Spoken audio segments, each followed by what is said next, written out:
Ringo.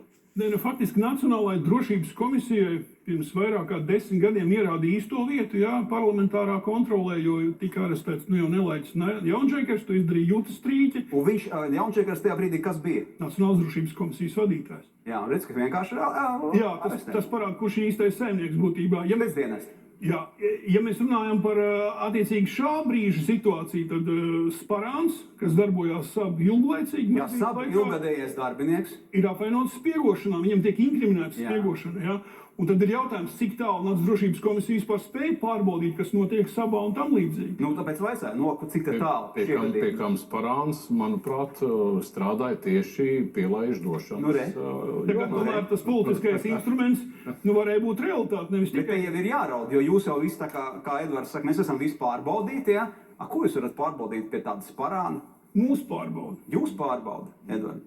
Jūs esat būtībā speciālo dienestu, teiksim tā, ķilnieki. Būtībā tā kontrola par specdienestiem un Latvijas Nacionālajiem bruņotajiem spēkiem un citām šāda veida struktūrām tiek nodrošināta parlamentā gan no Nacionālās drošības komisijas puses, aizsardzības, iekšlietu un korupcijas novēršanas komisijas puses, starp citu jums tur deputāts Zivtiņkungs strādā. Jā.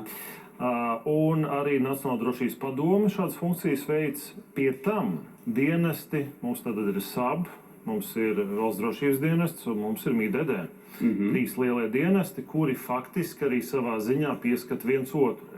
Tas nav tik vienkārši, kad dienestiem ir absolūti patvaļa. Pats fakts, kad ir atsevišķi džentelmeņi šobrīd ieguvuši kriminālu procesus un pieķerti, norāda uz to, ka sistēma darbojas. Sistēma darbojas, labi, tālāk. Es arī gribētu uzsvērt, ka, protams, 10 gadu laikā ir daudz izmainījies un vēl vairāk ir mainījies, es domāju, pēdējo 2 gadu laikā tieši skatās ne tikai valsts drošības iestādes, bet arī citas tiesību aizsargājošās iestādes, valsts policiju, KNAB un citus, kur arī daudz lielāku uzmanību pievērš dažādām dīvainībām, ko viens vai otrs darbinieks īsteno.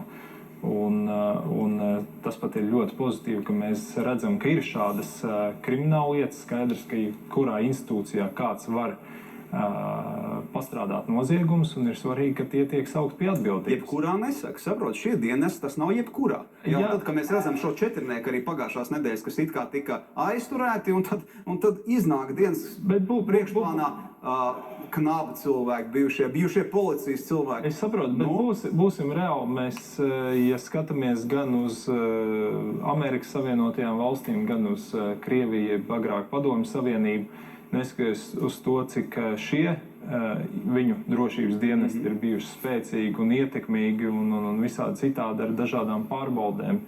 Tāpat arī tur ir bijuši gan nodevēji, gan dubultāģenti un tam līdzīgi. Tāpēc skaidrs, ka iespējamība saglabājas vienmēr, jebkurā valstī attiecībā uz jebkuru dienestu, un ir ļoti būtiski, lai šādus cilvēkus maksimāli ātri identificētu un izņemtu ārā no šiem dienestiem. Es būtu izbrīnīts, ja Smiltēna kungs un Dombrovs kungs runātu kaut ko citu, tad viņi nepildītu savu pienākumu. Es negribu runāt par pašreizējo brīdi.